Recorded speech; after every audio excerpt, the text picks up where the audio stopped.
नमस्कार, मेरा नाम लकीर कौर है। और दोस्तों, आप कैसे हैं? आपका स्वागत है हमारे गोल ऑफ एजुकेशन पर। और आज हम जो टॉपिक करने जा रहे हैं एसएसटी का, जो है भारतीय संविधान के भाग। और आज हम पूरे भाग जो है संविधान के भाग करेंगे, जो 22 भाग हैं। भारतीय संविधान के 22 भाग हैं और अनुच्छेद इसमें 355 है और 12 अनुसूचियां हैं। ठीक है। और हम इसमें पहले हम देखते हैं पहला भाग क्या कहता है कि संघ और इसके क्षेत्र। इसमें ये अनुच्छेद 1 से लेकर 4 तक दिए गए हैं। पहले इसमें हम पूरा देख लेते हैं कि जो अनुच्छेद फर्स्ट है उसमें ये कहा गया है कि जो भारत है वो राज्यों का संघ है। इसका अर्थ ये है कि भारत के राज्यों को 28 भाग में मतलब राज्यों में बांटा गया है और 8 इसके यूटी हैं। लेकिन इसमें क्या है कि जो 28 राज्य हैं वो इंडिया से अलग नहीं हो सकते, राज्यों का यूनियन है इसीलिए। और 2 अनुच्छेद में ये बताया गया है कि संसद विधि के अनुसार जो है राज्यों का निर्माण कर सकती है और उनको मतलब नए राज्य बना सकती है जो उचित लगे, संसद को उचित लगे। और अनुच्छेद 3 में ये दिया गया है कि जो राज्य संसद है उसको ये मतलब दिया गया है प्रावधान कि वो नए राज्य बना सकती है और उनका निर्माण कर सकती है, मतलब राज्यों का क्षेत्र बढ़ा सकती है, घटा सकती है, उनके नाम को परिवर्तन कर सकती है और उनकी सीमाओं को भी ज्यादा मतलब क्षेत्र को बड़ा कर सकती है। और 4 अनुच्छेद में ये बताया गया है कि जो और 3 और जो 2 और 3 अनुच्छेद हैं उनको मतलब विधि के जो अनुच्छेद जो 368 के अंडर नहीं आते हैं संशोधन के। ये इनको साधारण जो है बहुमत के द्वारा ही इनको जो है पास किया जा सकता है, उनका संशोधन हो सकता है। नागरिकता आगे है हमारा जो है भाग 2। भाग 2 में नागरिकता का दिया गया है जो अनुच्छेद 5 से लेकर 11 तक है।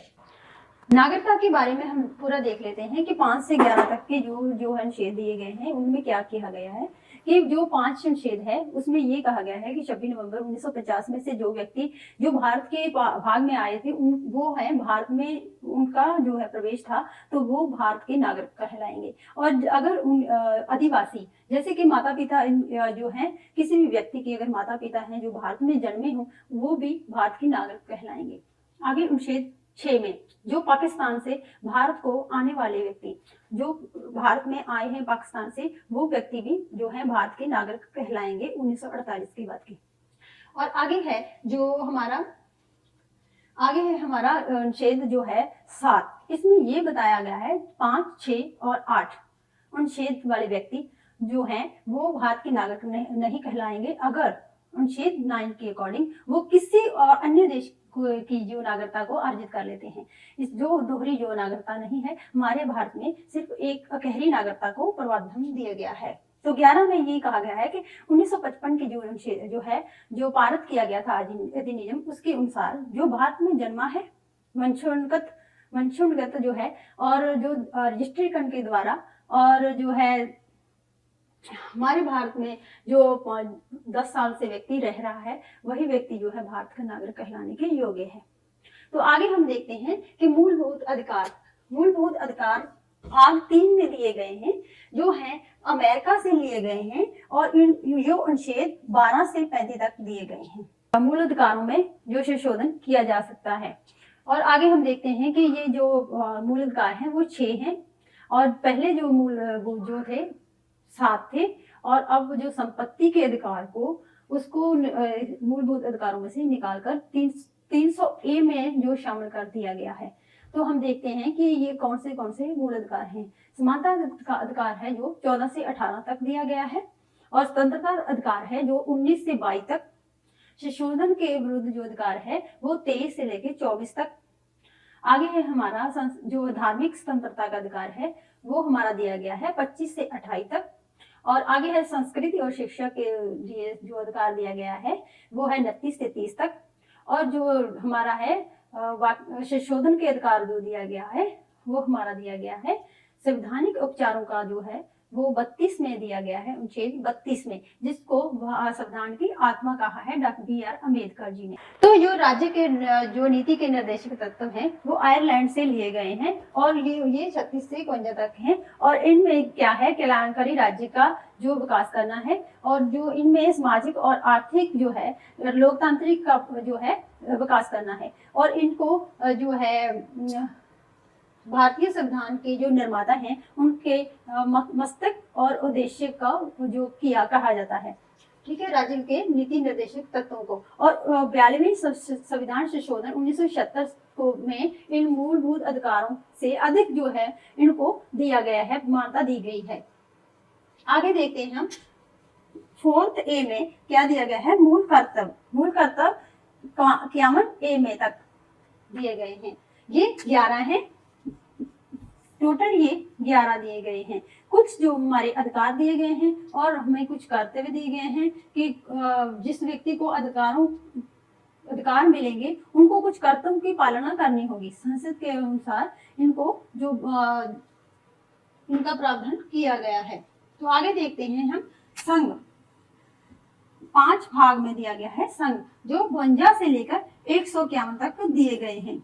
भाग 6 में जो है राज्य का दिया गया है, अनुच्छेद 152 से लेकर 237 तक दिए गए हैं। तो इनका हम आगे देखते हैं। भाग 7 जो है क्या कहता है कि संविधान 7वां संशोधन किया गया था, जो अधिनियम 1956 में द्वारा निरस्त कर दिया गया था।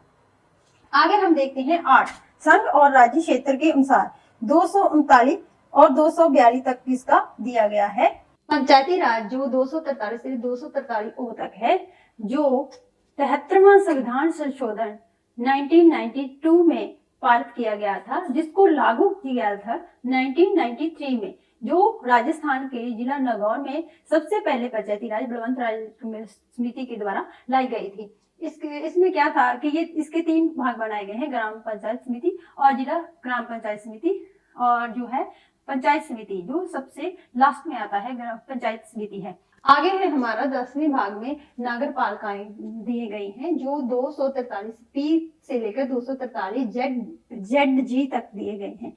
इनका भी 1993 में ही जो इसके बाद जो शहरीकरण था उनका शहरों का विकास करने के लिए नगर पालिकाएं बनानी जरूरी हो गई थी। आगे है हमारा 10A भाग 10A में SC/ST क्षेत्र जो है उनको 244 और 244A तक दिए गए हैं। अगला हम देखते हैं 11 भाग में क्या दिए गए, संघ और राज्यों के बीच के संबंध के दिया गया है। 245 से लेकर 263 तक जो है इनका प्रावधान किया। इसमें क्या है कि सरकारी आयोग के द्वारा जो है नियम लाया गया था, जो है भारतीय अधिनियम 1935 पर आधारित है, जो 3 सूचियां दी गई हैं, जिसमें केंद्र और राज्यों और समवर्ती सूचियां दी गई हैं। इनमें शक्तियों का विभाजन किया कि किस शक्ति पर किस विषय पर ये कानून बना सकते हैं। आगे है 12 में वित्त, संपत्ति और संप्रदाय और वाद। इसमें अनुच्छेद 264 से लेकर 300A तक दिया गया है। आगे हम 13 भारत के राज्य क्षेत्र के भीतर जो है व्यापार, वाणिज्य और समागम, ये 301 से लेकर 307 तक दिए गए हैं। अगला है हमारा भाग 14 में संघ और राज्यों के अधीन सेवाएं, जो 308 से लेकर 323 तक दी गई हैं।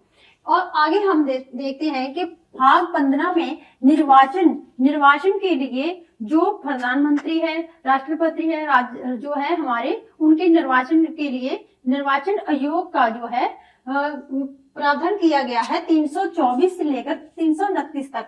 ये एग्जाम में पूछा जाता है क्वेश्चन कि निर्वाचन का कितने अनुच्छेद में जो दिया गया है। कुछ वर्गों के संबंध में विशेष उपबंध किए गए हैं 330 से लेकर 342 तक।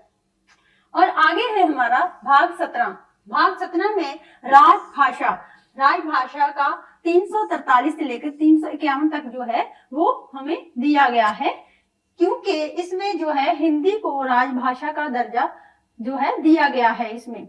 आगे है हमारा आपात उपबंध, जो है 352 से लेकर 360 और 356 ये 3 आपातकालीन शक्तियां हैं जो राष्ट्रपति को दी गई हैं। जो 352 है, इसमें अगर किसी राज्य में आंतरिक हथियारबंद जैसे आंतरिक अशांति की वजह से जो है राष्ट्रपति शासन लागू कर सकता है संसद के द्वारा, जो है किसी भी राज्य में ये जो है किया जा सकता है। तो जो ये है 360 है, ये आर्थिक संकट जो हमारे देश में कभी नहीं लगा है। जो 352 है वो है कि अगर हमारे देश पर बाहरी हमलों के दौरान जो है राष्ट्रपति का जो शासन लागू हो सकता है। हाँ, युद्ध के दौरान मतलब ये है 356 लगता है। तो आगे हम देखते हैं प्रकरण है 361 से लेकर 367 तक, जो है राष्ट्रपति, राज्यपाल, राज्य प्रमुख, संसद का संरक्षण किया गया है। इसका अर्थ ये है इनका संरक्षण किया गया है। भाग 20 है वो है संविधान के संशोधन। 368 जो है, जो संसद है वो जो संशोधन कर सकती है किसी भी जो है संविधान के किसी भी भाग में अनुच्छेद में, उसमें जो है 368 के दौरान अनुच्छेद के अनुसार जो है संशोधन कर सकती है। तो आगे है भाग 21 अस्थायी संस्करण कालीन और विशेष उपबंध, जो 369 392 इसमें दिए गए हैं। भाग जो है 22 ये संप्रेषण नाम क्रम हिंदी में प्राधिकृत पाठ और निर्शासन 393 395 में दिए गए हैं अनुच्छेद में। तो धन्यवाद वीडियो देखने के लिए।